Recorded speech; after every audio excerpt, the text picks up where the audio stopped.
புதுச்சேரியில் அனைத்து குடும்ப தலைவிகளுக்கும் ரூபாய் 1000 வழங்கப்படும் என முதலமைச்சர் ரங்கசாமி அறிவித்துள்ளார். இதுவரை வறுமை கோட்டிற்கு கீழ் உள்ள குடும்ப தலைவிகளுக்கு மட்டும் வழங்கி வந்த ரூபாய் 1000 திட்டம் இனிமேல் அனைவருக்கும் வழங்கப்படும் எனவும் இத்திட்டம் விரைவில் அமலுக்கு வரும் எனவும் அவர் தெரிவித்துள்ளார்.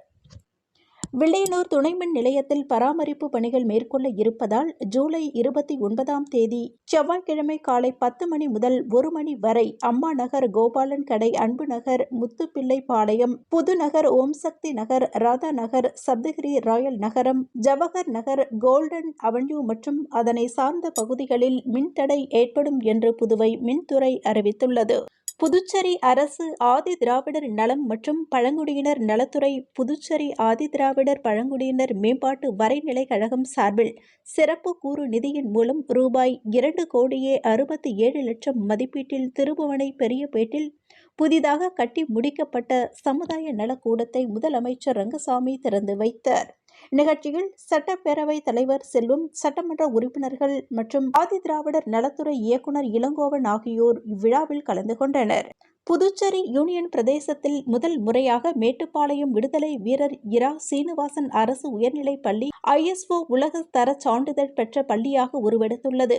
இதற்கான சான்றிதழ் வழங்கும் விழா பள்ளி வளாகத்தில் நடைபெற்றது. இவ்விழாவில் முதலமைச்சர் ரங்கசாமி கலந்து கொண்டு பள்ளிக்கு உலகத்தர சான்றிதழை வழங்கினார். புதுச்சேரி அரசு ஆதி திராவிடர் நலம் மற்றும் பழங்குடியினர் நலத்துறையின் மூலம் மணவெளி தொகுதி திம்மநாயக்கன் பாளையம் மற்றும் பாகூர் தொகுதி மணப்பட்டு கிராமத்தில் கையகப்படுத்தப்பட்ட நிலங்களை முதல் முறையாக முறையே 236 மற்றும் 82 நபர்களுக்கு இலவச மனைப்பட்டாவாக வழங்கும் விழா தவளக்குப்பம் நாணமேடு அருகில் உள்ள ஸ்ரீ முருகன் திருமண நிலையத்தில் நடைபெற்றது.